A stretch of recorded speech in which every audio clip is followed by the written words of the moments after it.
Estimados participantes, un saludo cordial. Vamos a dar inicio en la sesión sincrónica del módulo número 4, no módulo 3 como dice en la diapositiva, correspondiente a nuestro diplomado en promoción de la salud y prevención de la enfermedad. Para poder arrancar, antes de darle paso a nuestro conferencista en de la tarde de hoy, pues brevemente también para aprovechar mientras el resto de ustedes se van conectando, explicaremos rápidamente lo que es el módulo número 4. También mencionaremos un adelanto del trabajo final y posteriormente le daremos paso a nuestro conferencista, quien viene de la Organización Panamericana de la Salud, para hablarnos del tema de prevención o salud mental y prevención. Y dejando un espacio para eventualmente si hay preguntas o comentarios.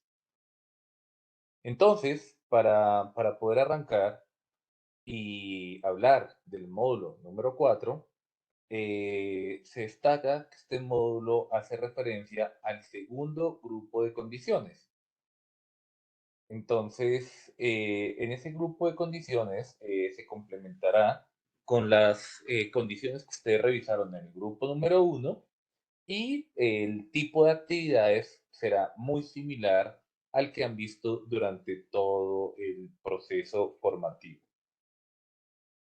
Para poder seguir avanzando en lo que es este módulo, cabe destacar que al diplomado le resta un mes de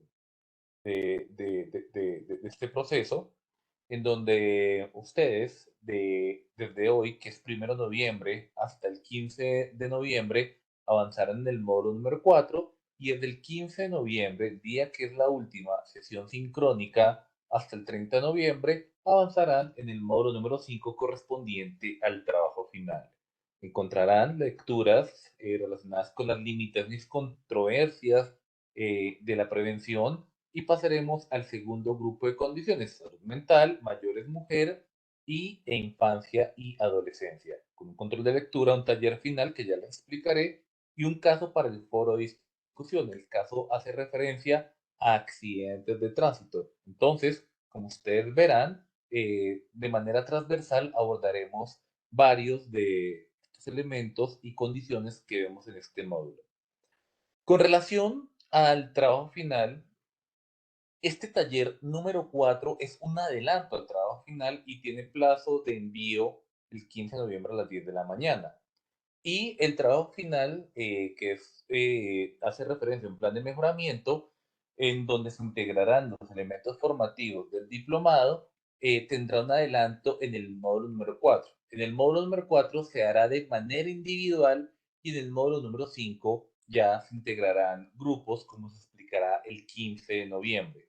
Entonces, ustedes de manera individual van a seleccionar una situación relacionada con un aspecto a mejorar desde la promoción de la salud o desde la prevención de la enfermedad. Puede ser alguna condición o enfermedad que ustedes ya hayan revisado, recordando que incluso ustedes ya han hecho la revisión desde la historia natural de la enfermedad. En un máximo de 500 palabras van a escribir ese problema de la situación encontrada y posteriormente de 5 referencias bibliográficas van a realizar un resumen de 200 palabras cada uno, en donde se hable de posibles alternativas o el abordaje de la situación. Este es el trabajo del taller número 4, que recuerden que tiene dos tipos de dinámicas.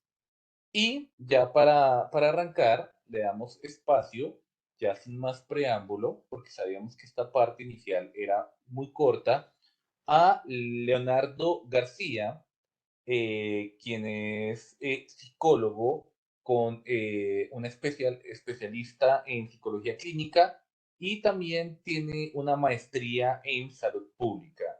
Leonardo ha sido profesor de algunas universidades como la Universidad de La Sabana, la Universidad del Bosque, ha sido asesor en distintos temas de salud mental y actualmente es consultor en temas de salud mental, consultor nacional para la Organización Panamericana de la Salud. Entonces, Leonardo, muy buenas tardes. Voy a dejar de compartir pantalla. Gracias, profesor Erwin, por la invitación y gracias a todas las personas que están aquí conectadas en la tarde de hoy. Veo que estamos conectados en total 7 personas. 7 personas, digamos, que están aquí en la tarde de hoy. Bueno, voy a, a tratar, digamos que en esta hora y media de abarcar un poco como la importancia que tiene la prevención en los temas de salud mental. ¿Sí? Ustedes han venido avanzando, evidentemente, seguramente a lo largo de varios, de 2 módulos anteriores, según lo que le entendía el profesor Edwin. Ya digamos como sobre conceptos básicos que tienen que ver sobre PIP. Y claramente, seguramente estuvieron hablando sobre prevención. Yo lo que pretenderé en la tarde de hoy es motivarlos a apostarle a trabajar en prevención en salud mental, exponiendo unos porqués y unos para qué. Y adicionalmente, mirando estrategias que seguramente pueden ser muy útiles para desarrollar acciones de prevención y de promoción. Pero bueno, no sé si de hecho Alice, Daniel, Juliana, Laura, Valentina, Paola, Natalia en algún momento consideran que puede ser oportuno encender la cámara y lo pueden hacer, sería súper chévere como para que pudiéramos estar tener una conversación, para no sentirme como en un webinar. E igualmente invitarlos a que participemos si en algún momento hay inquietudes o pueden participar durante la sesión. Creo que eso nos ayudaría bastante. Pero bueno, miremos un poco, entremos en materia de por qué deberíamos seguramente estar. Me voy a tratar de compartir aquí mi pantalla, que hace rato no manejo Webex. Listo, buenísimo. Como les digo, la idea es que podamos hablar un poco en relación a esto de la prevención en salud mental. Y claramente, para poder hablar de prevención en salud mental, yo creo que clarificar claramente dos conceptos muy importantes. El concepto de prevención y claramente el concepto de salud mental. Y cuando nosotros miramos el concepto de prevención, yo creo que hay un referente que a mí particularmente me interesa muchísimo, referente español que se llama Elizardo Becoña, que creo yo es uno de los autores con mayor reconocimiento en el mundo en temas de prevención del uso de sustancias psicoactivas.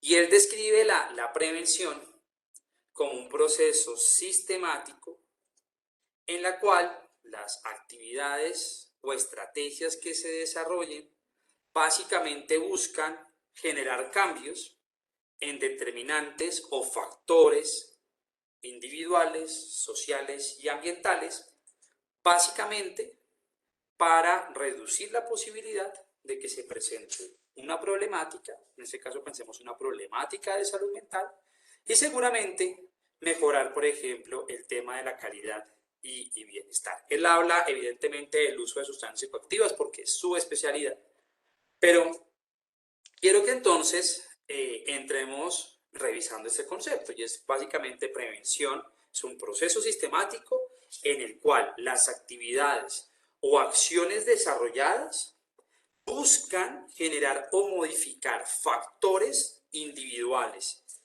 sociales o ambientales asociados, por ejemplo, en este caso, a la salud mental. ¿Para qué? Para reducir la posibilidad de que se presente una problemática de salud mental y per se pueda entonces mejorar la calidad de vida y el bienestar de los seres humanos. ¿Sí? Ahora, digamos que ¿por qué o para qué esto puede ser importante?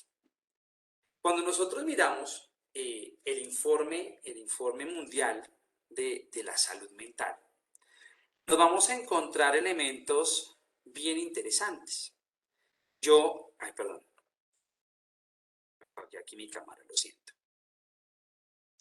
Este año, para ser exactos, en el mes de abril del presente año, la Organización Mundial de la Salud presentó su informe mundial sobre la salud mental.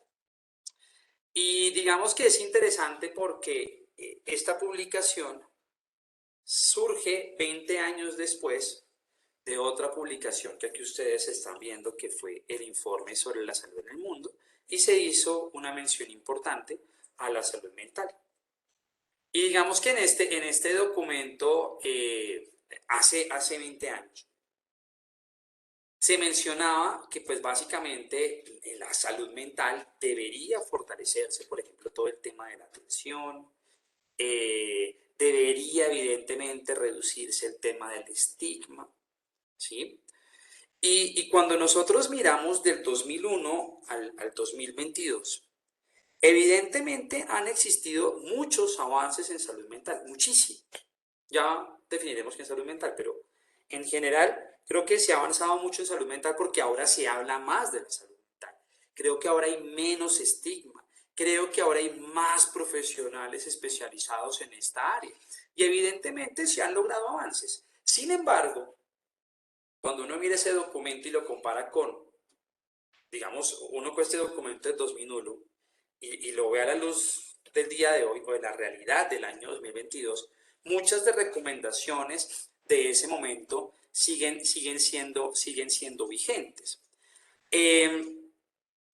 Pero básicamente, ¿qué es lo que nos dice? ¿Qué es lo que nos dice este informe? Este informe primero lo que recuerda es que la salud mental es un proceso dinámico y continuo, es decir, no es algo estático, proceso dinámico y continuo en la cual un ser humano interactúa con múltiples factores y otros seres humanos. Y básicamente alrededor de esa interacción cuenta con recursos individuales, cuenta con recursos, por ejemplo, para manejar adecuadamente situaciones que puedan generarle gran sufrimiento y dolor emocional. Ok, ¿esto qué quiere decir? Salud mental no es no sentir dolor. O sea, a veces las personas dicen, es que, pucha, estoy pasando por una tristeza gigantesca, supremamente significativa porque perdí a alguien o algo muy valioso. No, eso es completamente normal. Eso es completamente natural. Sentir dolor ante una pérdida de algo o de alguien valioso es completamente natural. Lo natural sería no sentir tristeza. Sentir ira ante una injusticia significativa es completamente natural. Sentir miedo ante una situación que te ponga en riesgo a ti o a un ser amado es algo completamente natural. Pero entonces, ¿qué es la salud mental? Básicamente lo que entendemos por salud mental es que ante esas situaciones que igualmente te puedan generar mucho dolor, mucha tristeza, ira, miedo, tú cuentes con los recursos individuales, con recursos, para que básicamente tú sigas estando en un estado de bienestar y de calidad de vida. Pero cuando estas circunstancias afectan tu bienestar, afectan tu calidad de vida y cómo tú interactúas en tus diferentes áreas de vida o de ajuste, área espiritual, laboral, afectiva, académica, social, familiar. Ahí ya empieza a afectarse evidentemente la salud mental. Cuando ya no sentimos o no tenemos esa percepción de bienestar. Y es importante ver, digamos, en relación a este informe y cómo se comporta la salud mental, es que hay múltiples factores asociados a la salud mental. Múltiples factores. ¿Listo? factores individuales. Claramente hay factores individuales, hay factores de mi historia, por ejemplo, de mi niñez, mis experiencias durante toda mi vida pueden ser o factores de protección o factores de riesgo. Yo creo que ahorita entramos, seguramente ustedes ya lo han trabajado muchísimo a lo largo de estos módulos, lo que es un factor de riesgo y un factor protector. Pero bueno, de hecho me gustaría preguntarles antes de seguir, ¿qué entendemos por factor de riesgo y qué entendemos por factor protector? ¿O no lo han discutido?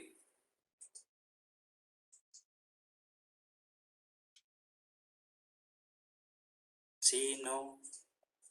Si gustan, pueden escribir en el chat si están un poco tímidos.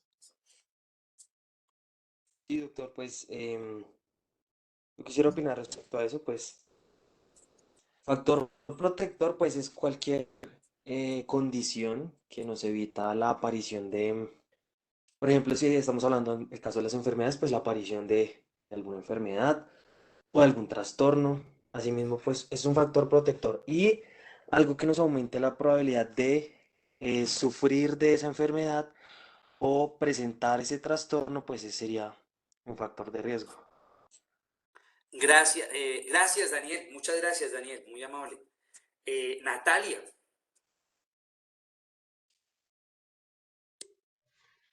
Hola, buenas tardes. Pues muy similar a lo que decía Daniel, para mí un factor de riesgo es algo pues que tiene la persona que es diferente a la enfermedad o al padecimiento, pero que aumenta las probabilidades de que llegue a padecer de la enfermedad, en este caso pues de algo, digamos, relacionado con la salud emocional. Y el factor protector es algo que disminuye dicho riesgo. Perfecto, está clarísimo. Natalia, Daniel, muchísimas gracias. Tranquila, Juliana, no, ten cuidado ahí en el Transmilenio. Bueno, entonces, Julián dice que no es algo solamente ligado a la persona, totalmente de acuerdo, hay múltiples factores, pero entonces retomemos un poco para llegar a la discusión en la que estábamos. Digamos que cuando, en temas de PIP, o sea, digamos cuando yo estoy hablando de prevención, es esencial entender el concepto de factor de riesgo y factor de protección, es fundamental. Porque básicamente yo entiendo la prevención, como lo decíamos ahorita, como la posibilidad o acciones sistemáticas para reducir la probabilidad de que se presente, como estaban diciendo, por ejemplo, una enfermedad, o que se reduzca la posibilidad de que se presente un problema de salud mental. Muy bien. ¿Y cómo reduces la posibilidad o la probabilidad de que se presente un problema de salud mental? Haciendo dos cosas: reduciendo los factores de riesgo y potenciando los factores protectores. Entonces vamos a entenderlos en salud mental. Un factor de riesgo, evidentemente es todo aquello, como bien lo dice Juliana, todo aquello individual, social, cultural, ¿sí? Familiar, que aumenta la posibilidad, aumenta la probabilidad de que se presente una problemática de salud mental. Factor de riesgo, todo aquello que aumenta la probabilidad, la posibilidad de que se presente una problemática de salud mental. Un factor protector será todo lo contrario. Factor protector será entonces todo aquello individual, familiar, sociocultural, económico, estructural, que reduce la posibilidad o la probabilidad de que se presente una enfermedad o en este caso que se presente una problemática de salud mental. A mí, digamos que creo que la mayoría de las personas que están acá evidentemente están en el contexto de salud, pero creo que un buen ejercicio siempre para entender el concepto de factor de riesgo y de protección es, por ejemplo, lo que pasó ahorita o lo que ha transcurrido con el tema de la pandemia. Si yo quería generar una estrategia de prevención, por ejemplo, del COVID-19, sería útil y estratégico sacar una valla ahí entre la autopista norte, llegando de la Universidad de La Sabana y cuando uno va a tomar el retorno hacia Chía, que dijera, di no al COVID. Claramente no, porque eso no previene absolutamente nada, porque esa valla no está atacando ningún factor de riesgo ni ningún factor protector, ¿sí? Eso es como cuando yo saco una valla que diga, di sí a la salud mental. Pues no creo que eso sea un factor de riesgo, un factor protector. Si queríamos prevenir, evidentemente, o si queremos prevenir, digamos, el tema del COVID, pues entonces, ¿qué es lo que hacíamos? Reducíamos factores de riesgo. Bueno, entonces vengan, limitemos o prohibamos el tema de los eventos masivos. Antes se acabaron los partidos de fútbol, se acabaron los conciertos, las obras de teatro, los cines. Listo. ¿Para qué? Reducir factores de riesgo. Oiga, venga, digámosle a las personas que eviten ir a los centros hospitalarios. Listo. Por favor, cuidado con entrar en una unidad de cuidados intensivos. Claro, reduzcamos factores de riesgo. Eviten estar en lugares donde haya mucha gente. Y aumentamos factores protectores. El uso de tapabocas. Aumentamos factores protectores. El lavado constante de manos y lavárselas bien. Aumentamos factores protectores. La vacuna. 1 dosis, 2 dosis, esquema completo. Aumentamos más factores protectores. Seguramente, bueno, hay personas que se inventaron muchos factores protectores y tomaban vitamina C, bueno, es una cantidad de prácticas. Usted podía, por ejemplo, reducir o evitar todos los factores de riesgo. Usted, por ejemplo, pudo no salir de su casa. Usted, por ejemplo, pudo evitar todos los centros hospitalarios. Mejor dicho, usted no dejaba que nadie entrara a su hogar. Y usted tuvo todos los factores protectores posibles. Se utilizaba el tapabocas todo el tiempo, la mascarilla, se puso las vacunas con su esquema superjuicioso, además se lavaba constantemente las manos. Yo les pregunto, ¿esas prácticas o eso me garantizaba en un 100%, por ejemplo, que no me diera COVID? No. Porque cuando nosotros trabajamos en prevención, nunca podremos garantizar en un 100% de que algo no ocurra. Si yo trabajo en prevención, en problemáticas de salud mental, no podré garantizar en un 100% que alguien no vaya a presentar, o sea, en un futuro una depresión. Si yo trabajo, por ejemplo, en prevención del consumo de sustancias psicoactivas, no puedo garantizar en un 100% de que alguien no vaya a consumir. Y esto es bien importante tenerlo en cuenta porque cuando uno trabaja en prevención, muchas veces, por ejemplo, uno puede, digamos, trabajar constantemente, por ejemplo, con familias, y hay familias que le dicen, no, oiga, pero es que mi hijo participó en un programa de prevención de salud mental y prevención del consumo prevención en problemáticas de salud mental y prevención del consumo de sustancias psicoactivas, y uno de los chinos del colegio consumió. Sí, ese tipo de cosas pasan. Lo que pasa es que tal vez si no hubiéramos hecho algo, hubieran sido más los casos de consumo. Si no hubiéramos prevenido en relación al COVID, hubieran sido más los casos de personas que hubieran estado en una unidad de cuidados intensivos. Si no hubiéramos hecho las estrategias de reducir los factores de riesgo y potenciar los factores protectores, hubieran sido muchos más los casos de personas que hubieran fallecido durante la pandemia. Lo mismo lo debemos entender acá, ¿vale? ¿Y por qué, digamos, me parece importante mencionar esto y retomarlo? Y es porque la prevención siempre debe estar orientada a modificar esos factores de riesgo o esos factores de protección. Insisto, o reducir los factores de riesgo o potenciar los factores de protección. No puede ser posible que mi estrategia de prevención vaya orientada a la problemática más no a los factores. Y eso muchas veces pasa. A veces la gente dice, bueno, vamos a hacer una campaña de prevención de problemáticas de salud mental. Y entonces sacan algo que dice, di sí a la salud mental. ¿Eso cómo mejora la salud mental? ¿Qué factor de riesgo está reduciendo? ¿Qué factor de protección está potenciando? Hay otros, por ejemplo, que dicen, di no al consumo de drogas. Y hacen carteleras y hacen un mural gigantesco, toda la comunidad se une en relación a hacer el supermural que diga di no al consumo de drogas. Ver un mural todos los días es un factor protector. Hacer un mural es un factor, no saber hacer un mural es un factor de riesgo.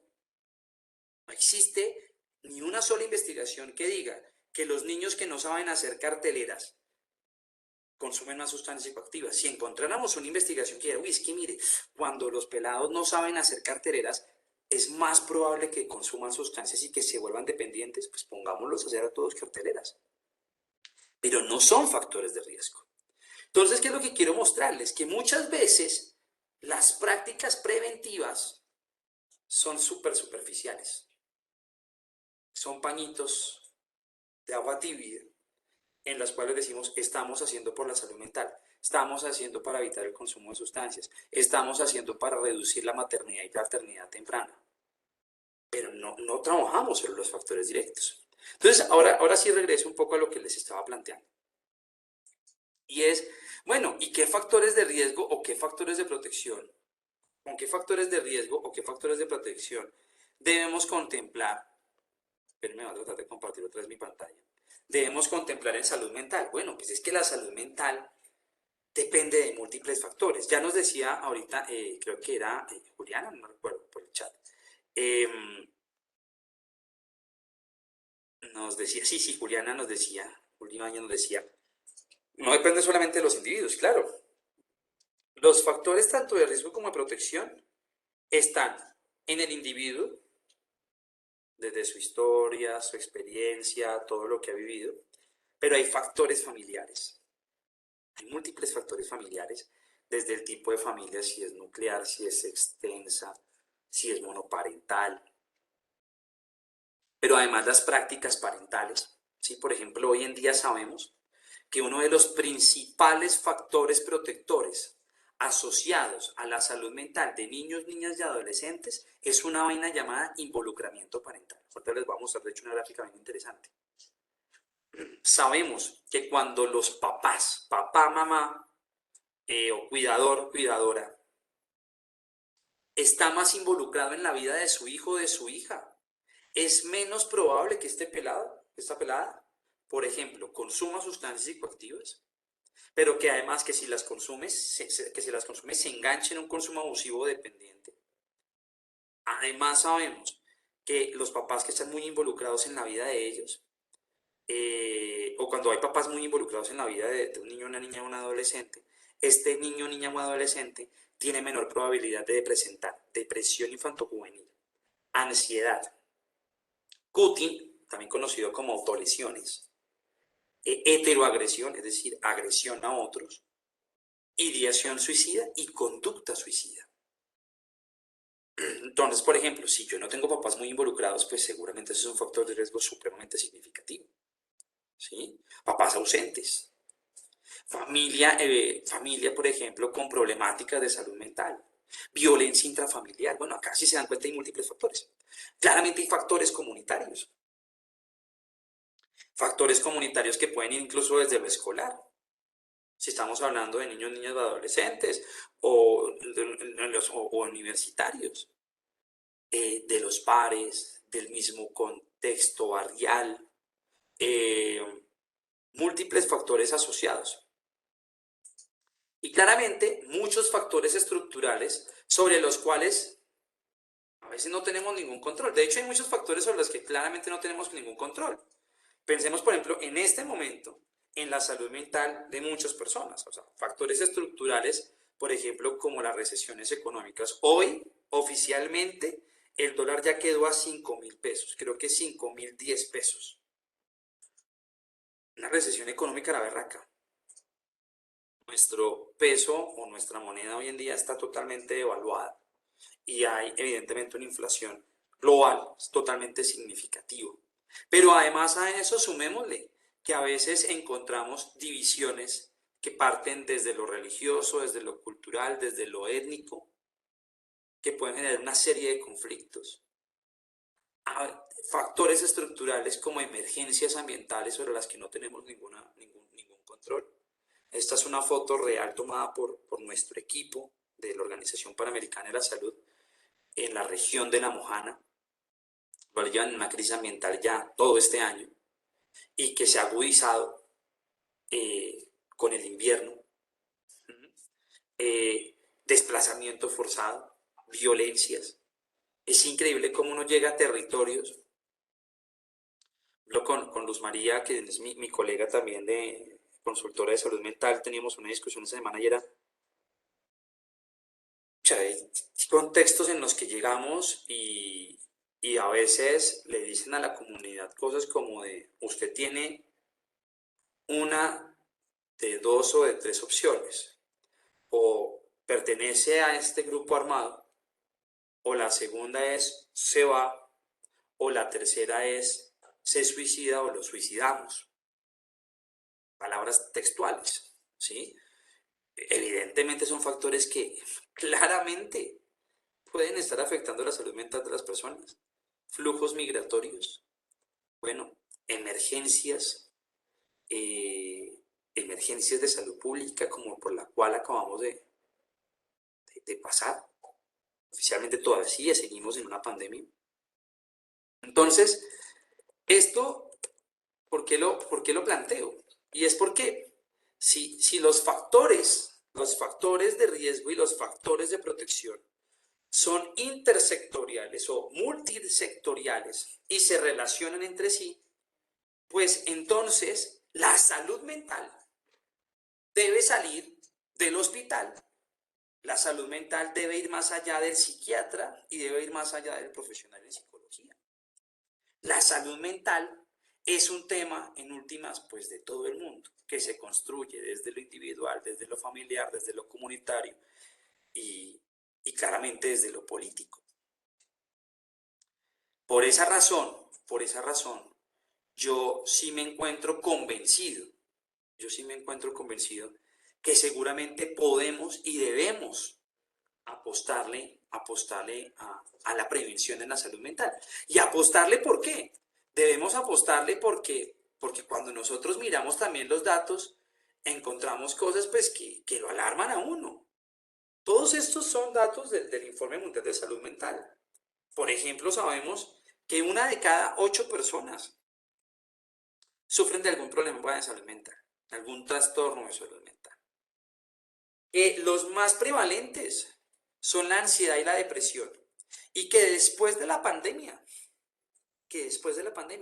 la ansiedad y la depresión aumentaron en todo el mundo un 20%. Que cerca de 700.000 seres humanos se quitan la vida todos los años. Y esta es una de las dos principales causas de muerte en la población joven. La salud mental es una de las principales causas de años perdidos por discapacidad en el mundo. Una de cada 6 personas tiene una discapacidad en el mundo por un problema de salud mental. Una de cada 200.000 personas tiene un problema o presenta sintomatología de esquizofrenia. Y algunos dirán, pero la prevalencia es baja, es una de cada 200.000. No es baja cuando uno entiende la lógica de la esquizofrenia, porque es una de las enfermedades crónicas más desafortunadas en donde las personas pierden significativamente la calidad de vida. De hecho, sabemos hoy en día que viven en promedio, una persona con esquizofrenia vive en promedio, dependiendo del contexto, de 10 a 20 años menos que una persona sin esta problemática. Sabemos que menos del 2% del presupuesto va dirigido a salud mental. Sabemos que son muy pocos los profesionales en psiquiatría en proporción con la población. Por ejemplo, en el mundo hay un psiquiatra cada 200.000 habitantes. Pero esta cifra yo la resalto porque es una cifra súper bonita en el mundo. En Colombia esta cifra es peor. En Colombia tenemos departamentos, como en el departamento del Chocó, en donde solamente hay un psiquiatra para todo el departamento.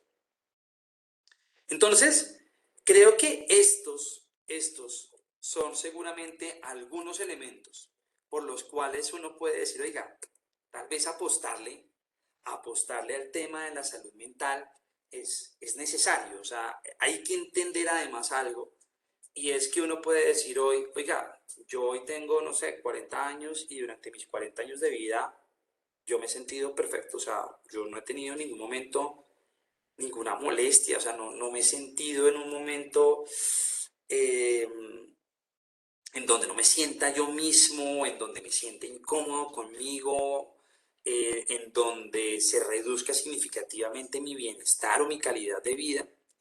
Pero lo que pasa es que las interacciones de estos múltiples factores, pues pueden hacer que en algún momento se disparen. ¿Sí? Eso es lo que sabemos hoy. Se puede tener 40 años de una vida con una salud mental maravillosa, pero eso no garantiza que cuando tengas 41 todo vaya a seguir bien. Y eso no se garantiza es por las interacciones de estos factores y porque es importante entonces entender algo. Hay muchos de estos factores que no manejamos, como los que presentaba ahorita. O sea, sería bacanísimo, ¿no? Decir, oiga, vamos a acabar con las emergencias ambientales, vamos a acabar con la recesión económica, vamos a acabar con las divisiones políticas, étnico-culturales y religiosas. Eso no va a pasar. Pero tal vez sí podemos potenciar factores protectores desde lo individual. Podemos potenciar factores protectores desde lo familiar. Podemos potenciar factores protectores desde lo comunitario. Y esa es la clave, potenciar los factores individuales, potenciar los factores comunitarios y potenciar estos factores familiares. Pero ¿cómo lo podemos lograr? Vuelvo aquí a mi otra presentación. ¿Cómo podemos lograr esto? ¿Cómo podríamos seguramente lograr esto? Y cómo poder seguir trabajando en la salud mental. Lo primero es entender que la prevención es un proceso, como les decía, sistemático y además un proceso totalmente serio. O sea, muchas veces yo creo que a veces la prevención se ve como el patito feo o pareciera que es una práctica muy, muy sencilla de llevar a cabo y pareciera que es como soplar y hacer botellas, así como el patito feo en las áreas de la salud.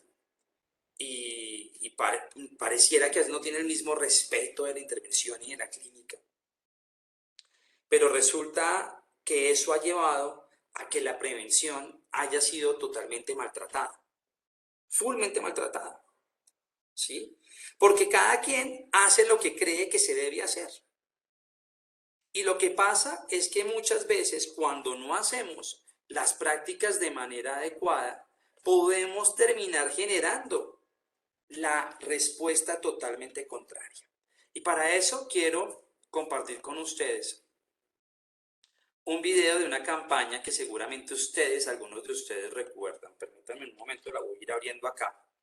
Ustedes me dirán si recuerdan esta campaña, que fue para allá en el año 2000. Aquí la estoy abriendo.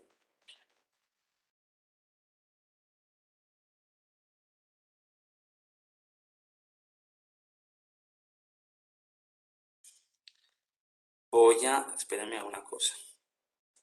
Compartir, pero que ustedes puedan escuchar mi audio. Compartir audio. Listo.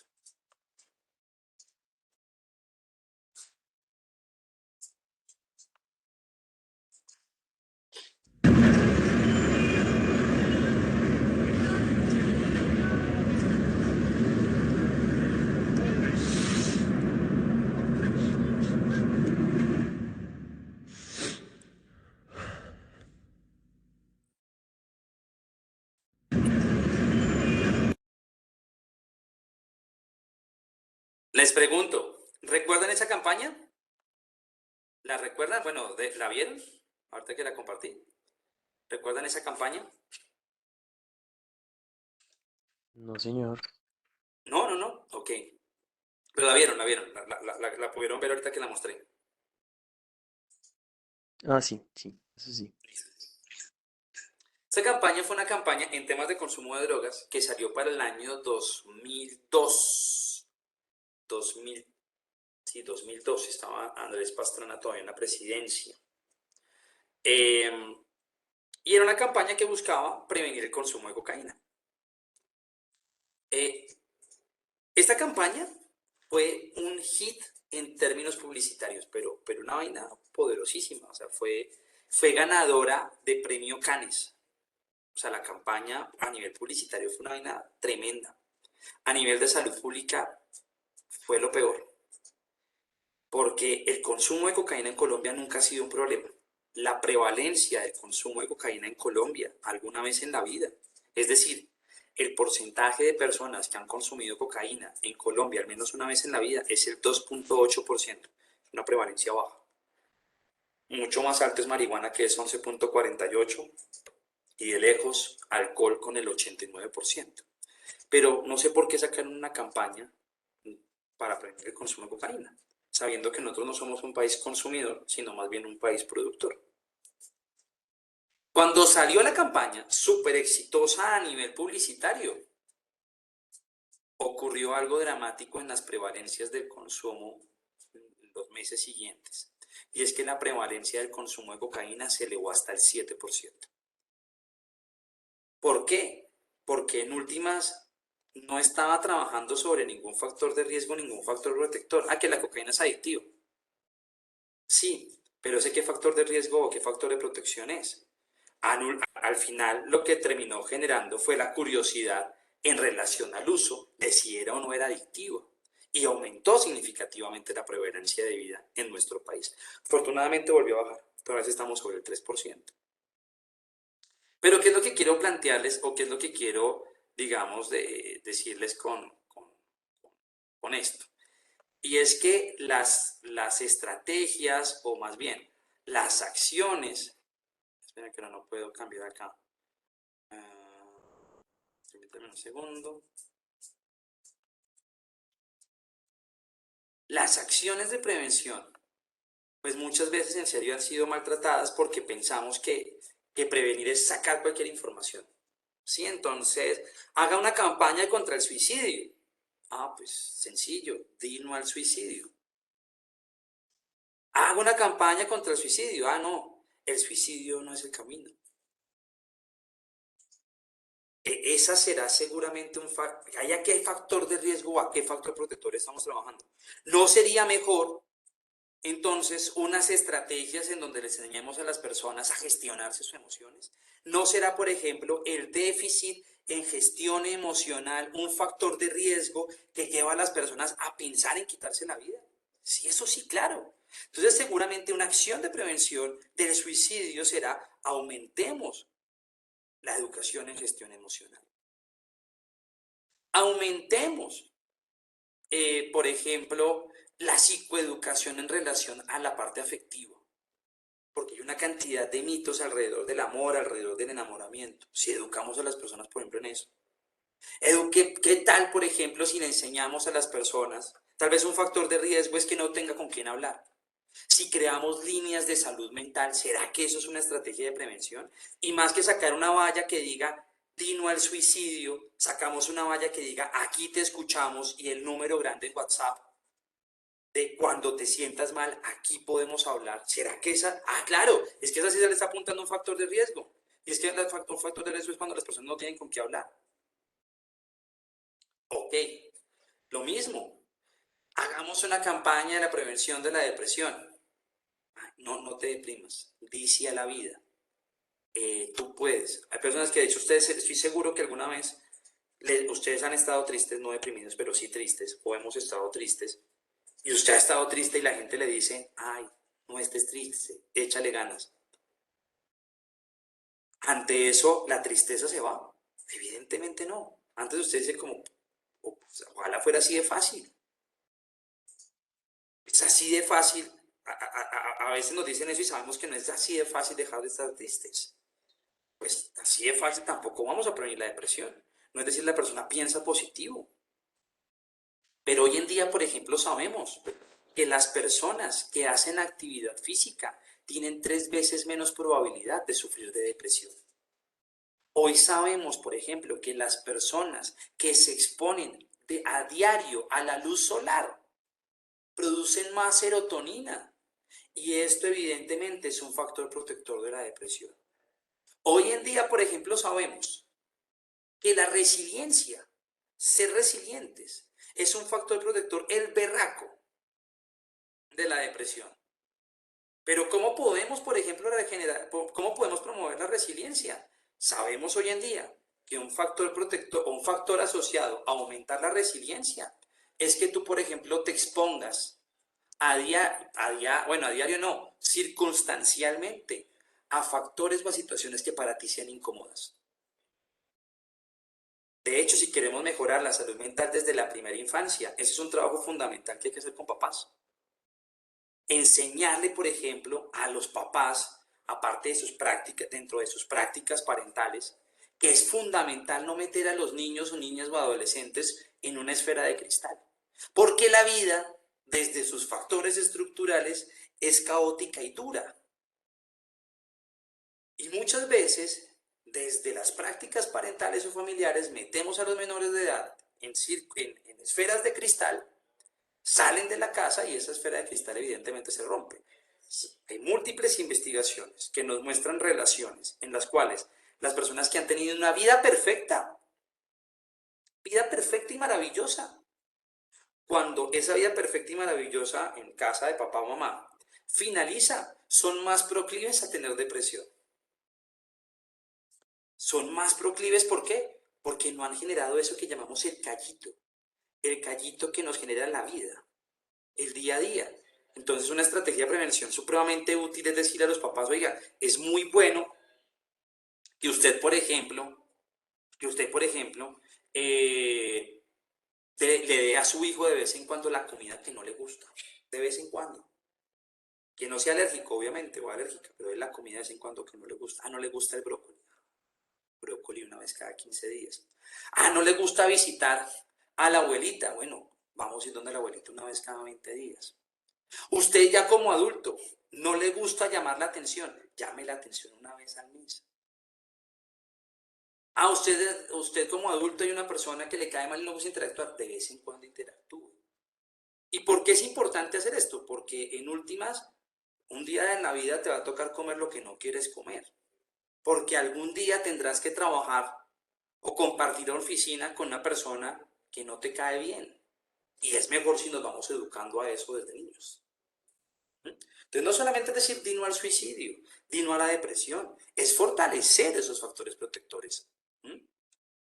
Por ejemplo, en relación al tema del consumo de sustancias, yo creo que es donde se han hecho las peores prácticas de prevención. Afortunadamente, en los últimos 20 años, esto ha mejorado significativamente.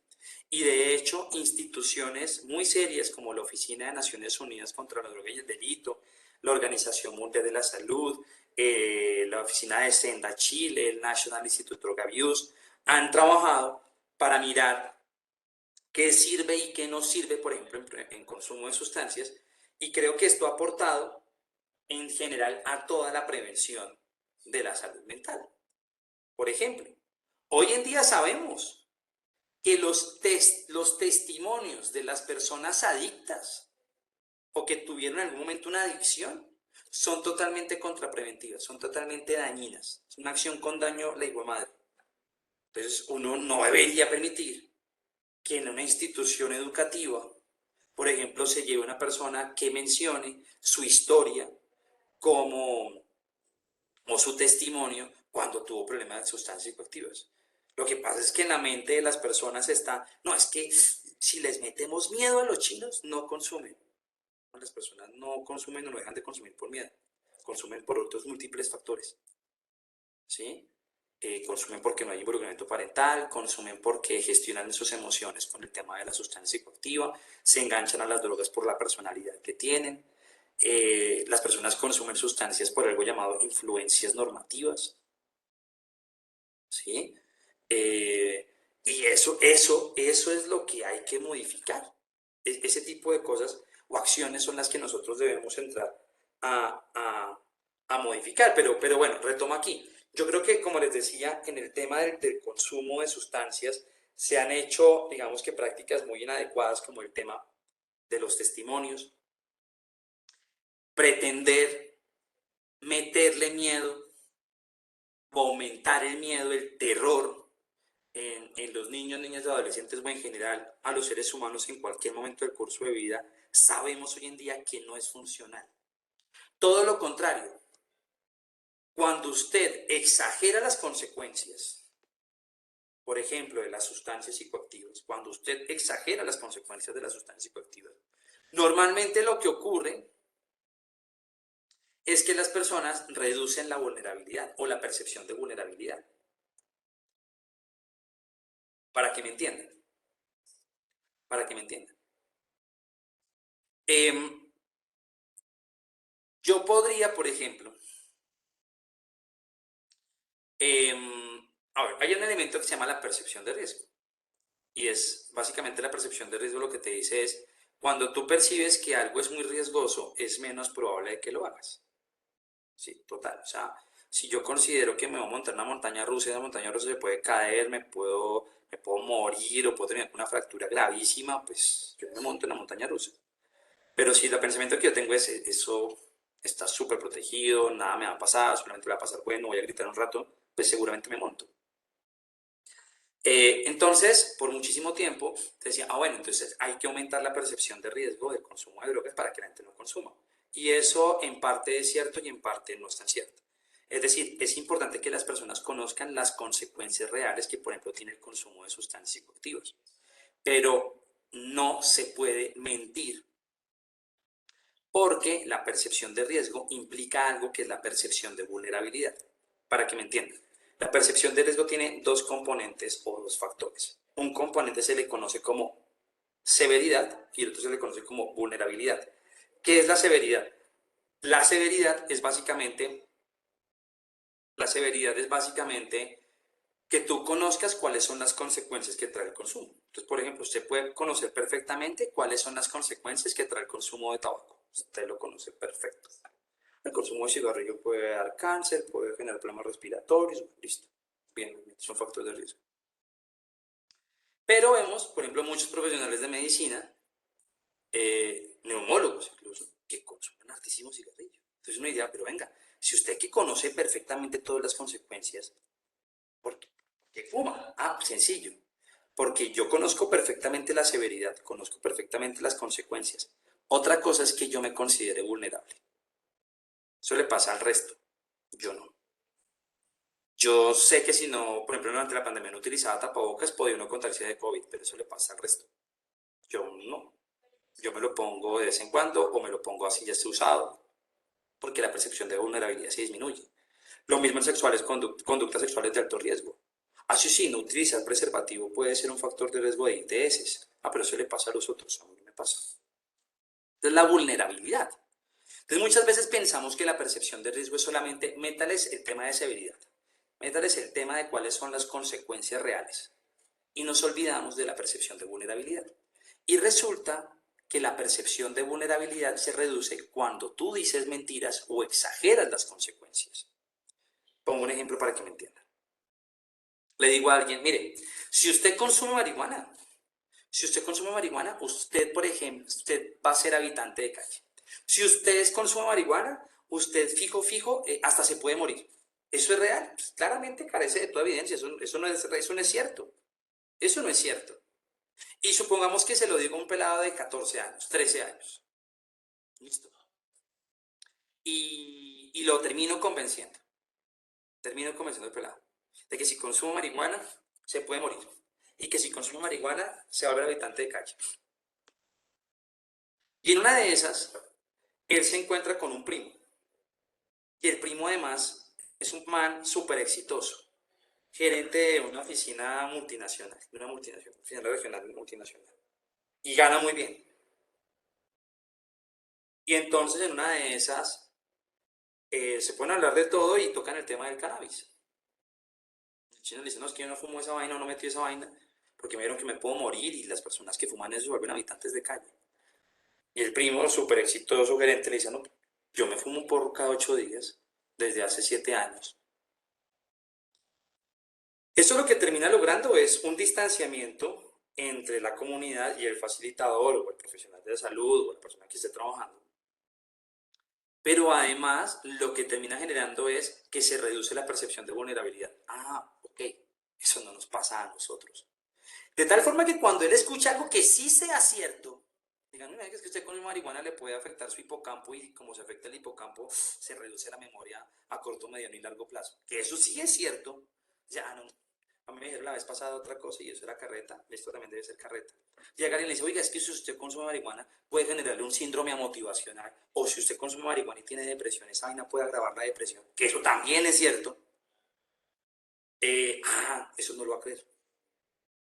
¿Por qué? Porque estamos exagerando. Entonces, ¿qué es lo que quiero decirles con esto? Por ejemplo, en el tema de consumo, por muchísimo tiempo se pensó que lo mejor era exagerar todo lo que pasaba. Exagerar las consecuencias, exagerar toda la información, incluso mentir. Y pues la consecuencia que llevó esa cantidad de mentiras era que las personas, pues al final, no terminaran creyendo sobre las cosas que sí eran ciertas y que podían ser verdad. Pero, insisto, entonces, básicamente, ¿sobre qué se debe trabajar? Se debe seguir trabajando sobre los factores asociados a las problemáticas, sobre los factores asociados al suicidio, sobre los factores asociados a la depresión, sobre los factores asociados al consumo de sustancias. Algunos dirán acá, ay, Leonardo, pero sé por qué pone el consumo en el tema de salud mental. Porque pues el consumo puede convertirse en un consumo abusivo o dependiente, y claramente cuando hay consumos abusivos y dependientes, esto ya es un problema, se afecta como problema a la salud mental, y claramente el consumo en cualquiera de sus tipologías puede ser un factor de riesgo también de problemáticas, no solamente de salud mental, sino de incluso otras enfermedades no transmisibles. Pero bueno, ¿cómo lograr, digamos, generar una prevención adecuada, fundamentada en la evidencia, un proceso que, digamos, que se acerque a esos procesos sistemáticos, serios? Permítanme un segundo.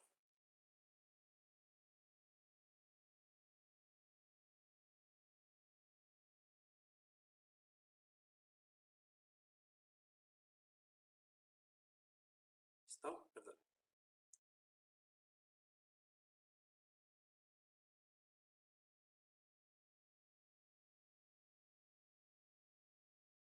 Perdón, listo. ¿Cómo me acerco a un proceso sistemático serio? ¿Cómo me acerco a lograr, digamos, una prevención eh, que esté basada en la evidencia? Yo creo que lo primero siempre es partir de un análisis contextual y epidemiológico, ¿sí? ¿Para qué o por qué? Pues básicamente porque es necesario saber de la realidad y para apuntarle a la realidad, ¿sí? Si yo les preguntara a ustedes, bueno, ya lo que pasa es que les decía el porcentaje de personas que, por ejemplo, consumen marihuana, el porcentaje de personas que consumen cocaína, el porcentaje de personas que consumen alcohol. Pero si yo les preguntara, por ejemplo, por el porcentaje de personas que han consumido heroína en nuestro país, seguramente la cifra que me darían es mucho más elevada de la real. La prevalencia del consumo de heroína en Colombia, por ejemplo, es del 0.1%, es muy baja, muy baja. Es mucho más elevada la prevalencia del consumo de bazuco. O sea, en Colombia es mucho más problema el consumo de bazuco que el consumo de heroína. ¿Sí? ¿Y por qué les estoy hablando de esto? Alguna vez, en algún territorio de nuestro país, dijeron, oiga, vamos a hacer una estrategia de prevención del consumo de heroína porque esta vaina se nos está saliendo de las manos. ¿Y por qué se nos está saliendo de las manos? Porque el referente, el coordinador, dijo que cuando estaba llegando a la casa pasó por el parque y vio a 3 chicos inyectándose la jeringa y de hecho ahí tirados en el parque. Entonces hay un problema, el berraco. Estamos desbordados en el municipio del consumo de heroína. Y entonces entraron de estos modelos de reducción de riesgos y daños, un modelo, digamos, holandés, a hacer intercambio de jeringas, compraron, hicieron una inversión gigantesca en temas de jeringas, todo el tema. Y cuando lo implementaron, el programa fue un fracaso. Fueron muy pocas personas y casi toda la inversión financiera se perdió. Hay municipios de nuestro país en donde el consumo, por ejemplo, de heroína sí es más problema, por ejemplo, como en Santander de Quilichao, en el mismo departamento de Risaralda, pero en donde ocurrió evidentemente no era un problema. Entonces, ¿qué es lo que quiero decirles con esto?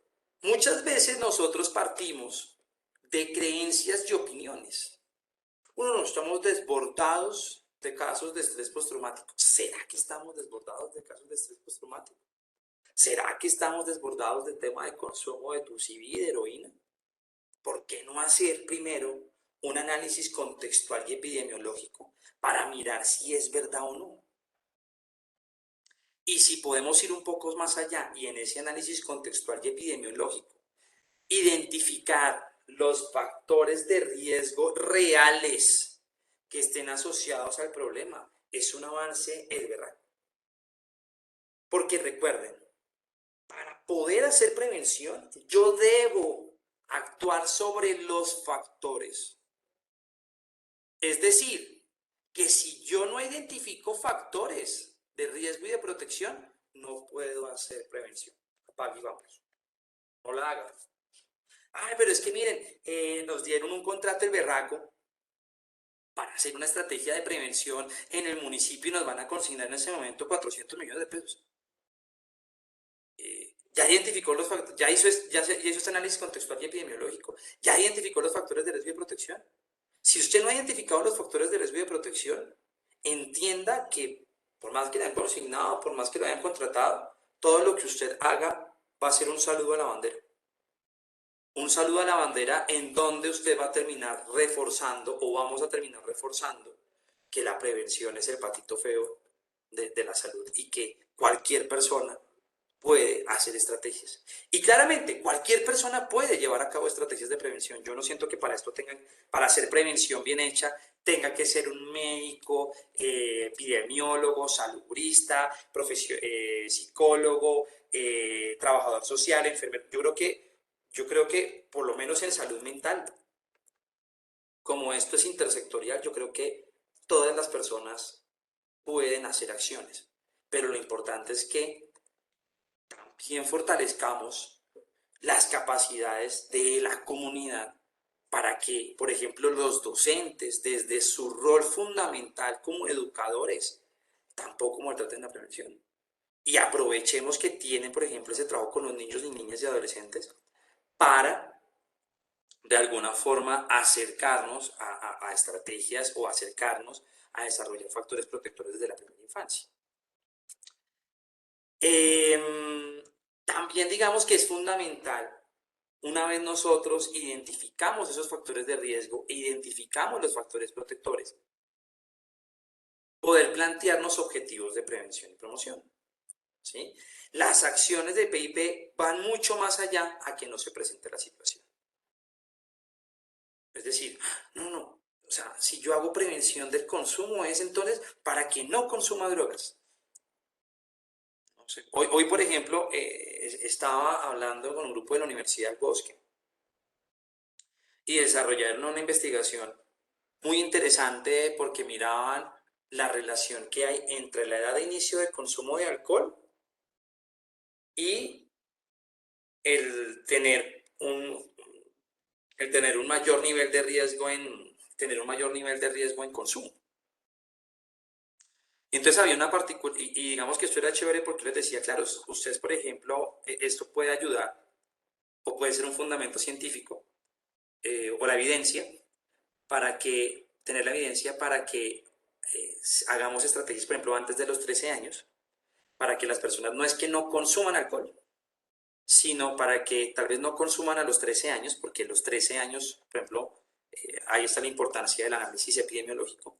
En Colombia las personas, por ejemplo, empiezan el consumo de alcohol a los 13 años y las personas que inician el consumo de alcohol a edad temprana, por cada año de juventud, tienen un 9% más de probabilidad de generar una dependencia a futuro o de consumir otras sustancias psicoactivas. Por lo tanto, por ejemplo, en temas de consumo, si usted retrasa lo más que pueda el consumo de alcohol en niños, niñas y adolescentes, usted reduce por cada año de edad el 8.9% de probabilidad de que se consuman otras drogas. O reduce el 8.9% de probabilidad de que este niño, niña o adolescente genere un consumo abusivo dependiente al alcohol o a otras sustancias. ¿Sí? Entonces, por ejemplo, ahí hay un objetivo. El objetivo no es que no consuma alcohol, no, el objetivo es retrasar la edad de inicio de consumo de alcohol hasta donde más se pueda. ¿Por qué? Porque yo con eso impacto todas las otras sustancias. Pero ¿qué pasa, por ejemplo, si yo ya estoy en un contexto universitario, si sigo hablando de drogas, si estoy en un contexto universitario en donde evidentemente los pelados ya tienen más de 13 años, donde ya han consumido no solo alcohol, sino seguramente otras sustancias?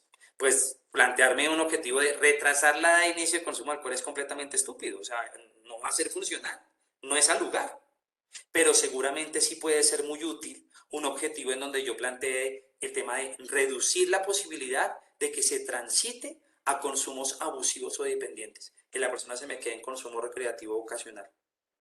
No diciendo que no consuma, sino que su consumo no vaya a volverse un consumo dependiente. Y tendría entonces, ¿cómo tendría que hacerlo? Identificando los factores de riesgo que hacen que las personas pasen de un consumo recreativo a un consumo abusivo. Por ejemplo, sabemos que las personas que tienen un mayor manejo del dolor, de las situaciones desafortunadas, tienen menos posibilidad de engancharse con una sustancia psicoactiva. Por lo tanto, sería muy útil desarrollar en los grupos universitarios estrategias de resiliencia, de afrontamiento en relaciones de pareja, porque esto me reduce la posibilidad, por ejemplo, en temas de consumo, o que claramente se generen problemas de salud mental. Después de que yo le doy un objetivo a mi actividad, yo debo determinar cuál es el alcance de la prevención. La prevención la vamos a entender en 3 elementos. ¿Sí? La prevención la vamos a entender de 3 maneras. Existen 3 alcances de prevención. De hecho, hay una cuarta. La primera es la prevención universal. ¿Qué es la prevención universal? La prevención universal es aquella que va dirigida a todo el mundo. A todo el mundo. Pero, hey, como va dirigida a todo el mundo, tengo que tener el cuidado de no afectar a la gente. O sea, que con lo que yo vaya a hacer vaya a joder a la gente. Por lo tanto, la prevención universal tiene un objetivo muy importante y es aumentar los factores protectores. La prevención universal no busca reducir factores de riesgo. ¿Por qué? Porque al final, como va dirigida a todo el mundo, pues si yo aumento factores protectores y esa información le llegó, por ejemplo, a un niño, pues no importa, estoy aumentando factores protectores. O sea, si yo estoy aumentando factores protectores, no está de más si el chino se vuelve más resiliente, los papás se involucran más en la vida de ellos, porque al final son cosas positivas, por decirlo de alguna manera. Pero yo no puedo hacer una acción universal en donde, por ejemplo, estoy hablando de factores de riesgo, por ejemplo, en temas de sustancias, porque yo le vaya a decir, oiga, no, es que mire, el 2CB no lo inhale de esta manera, sino mejor inhale de esta forma, o pilas con el 2CB, porque si esta información le llega al pelado de 12 que todavía no conocía que era el 2CB, pues probablemente más que prevenir termine generando yo es una motivación para el consumo. Por eso la prevención universal lo que busca es potenciar factores protectores. Pero volvamos. ¿Qué es lo que hace la prevención universal? Va dirigida a todo el mundo. Por ejemplo, las campañas de prevención. Las campañas de prevención son una estrategia de prevención universal. Usted llega a una comunidad y dice, bueno, vamos a desarrollar una estrategia de comunicaciones para que las personas aprendan a manejar y a reconocer y a manejar sus emociones. La prevención universal. ¿Vale? La prevención selectiva es aquella prevención en la cual se va dirigida a grupos específicos, a sectores específicos, y esos sectores están sectorizados, valga la redundancia, porque comparten un factor o varios factores de riesgo. Voy a poner un ejemplo.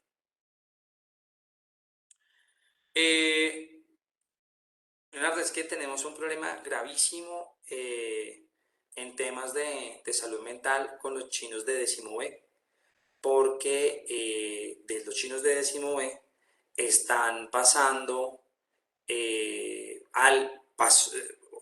alguien mencionó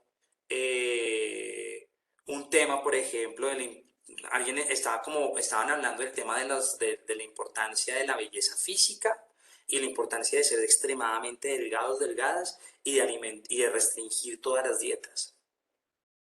Entonces yo digo, ok, y eso está pasando en décimo B. Yo voy para décimo B y genero seguramente algunas estrategias muy puntuales a partir de las características que yo estoy identificando de esta población. Yo no voy a hacer un taller para todo el colegio que diga de la importancia de no ser anoréxico o bulímico, porque entonces la información le llega a la chica o al chico de quinto, que nada tenía que ver, y ahora dice, oiga, pues como que sí, ¿será que cambio mis hábitos alimenticios? Si se dan cuenta, es decir, las estrategias selectivas sí buscan reducir factores de riesgo, pero se enfocan en grupos específicos, de tal forma que si esta información puede llegar a ser contrapreventiva para grupos que no estén pasando por esa situación, yo evito esa situación, yo la reduzco. ¿Mm? Y por último, tenemos la prevención indicada. La prevención indicada es aquella que busca reducir, es aquella que busca reducir los factores de riesgo individuales y potenciar factores protectores individuales en un trabajo de uno a uno. Cuando yo trabajo específicamente con un individuo y trabajo a través de una estrategia que se llama intervenciones breves o entrevistas motivacionales, trabajo para motivar a esta persona a que reduzca sus riesgos, a que tenga cambios comportamentales e incluso pueda buscar una ayuda si es necesaria buscar. ¿Sí? Pero lo trabajo sobre quién, sobre ti, específicamente sobre ti. Es una prevención como a la medida, sobre tus factores de riesgo y sobre tus factores protectores. Y lo que busco es reducir esos y potenciar los factores protectores que evidentemente más pueda. Yo creo que es importante también reconocer, ya para ir ahorita terminando, que existen unos marcos que son fundamentales para la construcción de esas estrategias preventivas. Hay múltiples, pero yo les dejo acá dos fundamentales. Uno es la Ley 1616, que es la Ley Nacional de Salud Mental. Allí yo creo que es importante reconocer, digamos, cómo la salud mental es concebida en nuestro país también de forma multisectorial y se reconoce la importancia de trabajar prevención y promoción en todos estos factores, desde lo individual, colectivo, comunitario, familiar, escolar. Es una ley que además nos dice que, por ejemplo, nuestras acciones en prevención deben estar enmarcadas en unos enfoques. Un enfoque de derechos humanos, un enfoque de género, un enfoque de curso de vida y un enfoque étnico-cultural. Es decir, todas las acciones que yo haga deben ver de manera diferenciada al ser humano, dependiendo en qué curso de vida se encuentra. Yo no voy a ver igual al niño de 11 años que al pelado de 14, porque lo que le funciona al de 14, al del 11 puede ser totalmente contrapreventivo. Debo también reconocer las diferencias de género y de roles de género. Debe reconocer los derechos humanos de los niños, niñas, adolescentes y en general de todos los seres humanos. Debe reconocer las diferencias étnico-culturales y debo respetar esas diferencias étnico-culturales. Y las estrategias de prevención deben enmarcarse y adaptarse a partir de esas diferencias étnico-culturales o características étnico-culturales. La resolución 089 es también digamos que un marco normativo muy interesante. Allí es donde se enmarca, por ejemplo, toda la política nacional en relación a la prevención y el tratamiento del consumo de sustancias psicoactivas. Y es muy similar a la ley 1616, porque lo mismo te dice, hey, todo lo que usted trabaje de prevención de consumo de drogas, por ejemplo, igual, súper importante, derechos humanos, súper importante, no criminaliza, no discrimina. La persona usuaria de sustancias psicoactivas no es vista, no es percibida en nuestro país como un delincuente.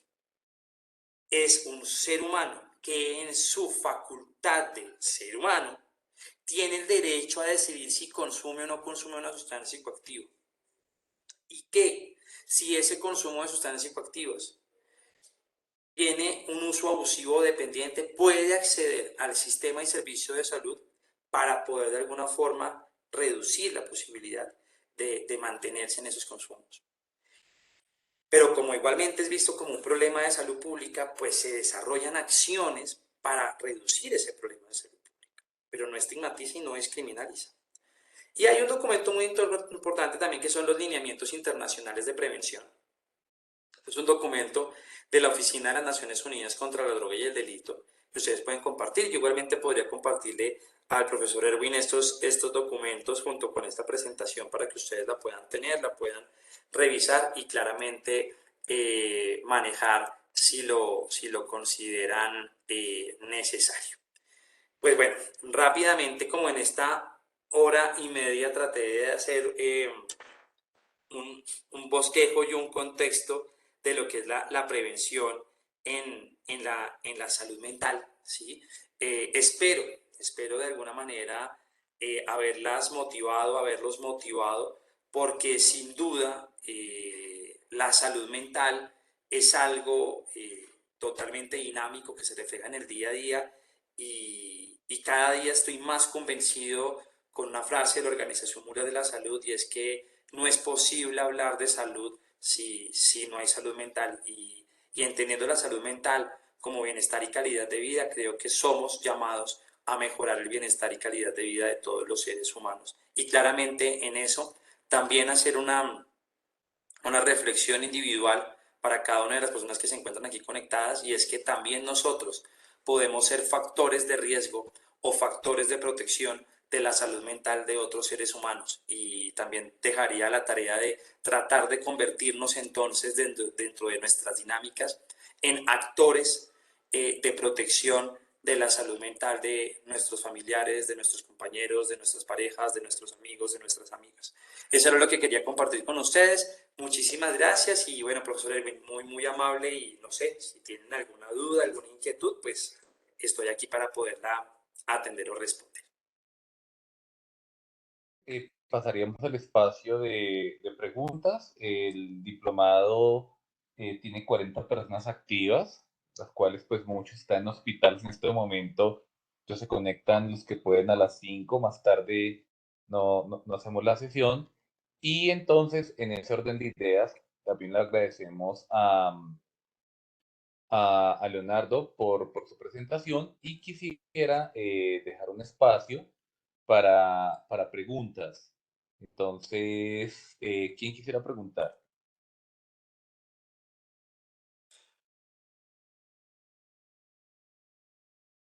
Puede ser en el chat o puede ser levantando la mano. O algún comentario al respecto. Creo que no tenemos. Ah, Luisa. No, Luisa, adelante. Hola, doctor. Muchas gracias por la charla. Realmente estuvo muy buena. Lo que pasa es que, digamos, mi pregunta va enfocada a que yo sé que para la OPS es una prioridad la salud mental. De hecho, pues este año como que salió el informe, que pues algunos docentes también no lo han compartido, de salud mental de la pandemia, pero pues digamos nosotros como médicos de atención primaria, ¿cómo podemos contribuir? Porque pues realmente el sistema está lleno de, de barreras para los pacientes, ¿sí? Lo que uno ve es que, bueno, para poder conseguir una cita nomás con psiquiatra es una lucha y es un montón de tiempo esperando autorizaciones, incluso después que ya los pacientes tienen su manejo instaurado, pues los inconvenientes para conseguir sus medicamentos, digamos, con el tiempo que es, porque duran meses peleando con las EPS, entonces no sé cómo nosotros cómo podríamos mejorar un poquito esto, pues desde nuestro campo que va a ser la medicina general, pues por un tiempo. Gracias, Luisa, por la pregunta. Mira, yo creo que, claro, lo que yo decía, hay factores estructurales que uno quisiera modificar, o sea, que se nos salen de las manos, que van un poco, digamos, a la naturalidad del sistema y los servicios de salud. Y uno quisiera de alguna forma poder ir un poco más allá. Como les decía, quisiéramos, por ejemplo, en departamentos de nuestro país, tener al menos 2 psiquiatras por departamento. Eso sería una vaina maravillosa y es muy complejo. Pero a pesar de eso, yo creo que dentro de ese primer nivel de atención, el hecho de que nosotros podamos, por ejemplo, desarrollar prácticas de fortalecimiento de capacidades en espacios comunitarios, ¿sí? En donde, por ejemplo, surjan iniciativas desde la AS, desde los hospitales, desde las IPS, para, por ejemplo, capacitar a los líderes, docentes, lideresas, gestores comunitarios en estrategias de prevención y de promoción, prevención de consumo o promoción de la salud mental. Creo que eso de alguna manera empieza a favorecer. Hay otros elementos, Luisa, que seguramente ya los han escuchado, como es la herramienta MHGAP. La herramienta MHGAP es una estrategia de la Organización Mundial de la Salud que básicamente busca reducir las brechas de atención y acceso a servicios de salud mental, y va dirigido a profesionales de la salud no especializados, por ejemplo, profesionales de la medicina general que no tienen una especialización en psiquiatría, porque esto de alguna manera me permite abordar de una manera adecuada algún problema o circunstancia que se me venga a presentar en consulta. Entonces, por ejemplo, el hecho de que podamos reconocer, indagar estas herramientas como el MHGAP clínico o el MHGAP 2.0, indagar, por ejemplo, bueno, ustedes están aquí dentro del campus virtual de salud pública, herramientas como el MHGAP humanitario, nos permite contar con algunas pequeñas herramientas para por lo menos abordar desde mi capacidad y desde mi posibilidad a estas personas, y tal vez enrutar de una manera adecuada y seguramente reducir los factores de riesgo, ¿sí? Seguramente también generando digamos, como la articulación dentro del centro hospitalario y con otros sectores, como el sector de educación, como con las mismas secretarías de educación, para desarrollar estrategias conjuntas, seguramente favorecen. Miren, yo lo que me he encontrado es que en algunos territorios, cuando, por ejemplo, el hospital, la ES, por ejemplo, participa, convoca a espacios, por ejemplo, de PIP, las personas participan más, pues, no sé si masivamente, pero más motivadas, ¿sí? Porque todavía, digamos que se sienten,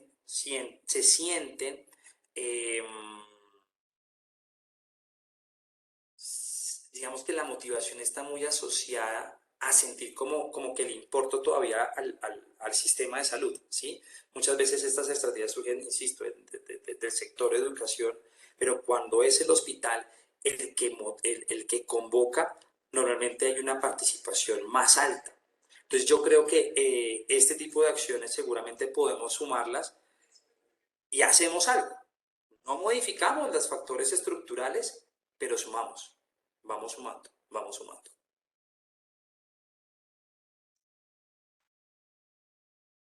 Muy bien, no tenemos más manos levantadas, ni tampoco comentarios en el chat.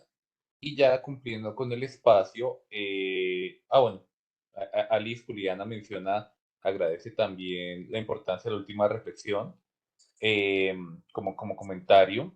Entonces voy a dejar de grabar la sesión. Le agradecemos a Leonardo por la sesión de la noche de hoy y pues esperamos que con los comentarios, con la presentación y con los distintos elementos, ustedes puedan avanzar en la consecución de este diplomado en promoción de la salud y prevención de la enfermedad. Leonardo, muchísimas gracias y una feliz tarde, noche para todos. Muchas gracias, que estén muy bien. Feliz noche.